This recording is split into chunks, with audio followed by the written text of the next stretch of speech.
Thessaloniki port plays a key role regarding the Serbian market and the whole Balkan region.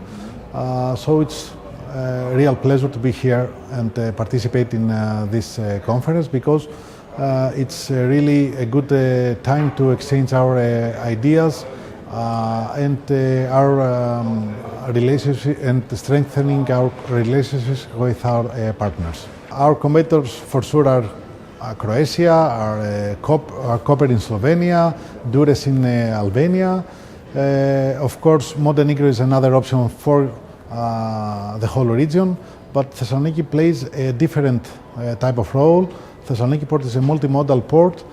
We can serve cargo not as a container terminal, but also as a conventional cargo terminal. We have a cruise and ferry terminal.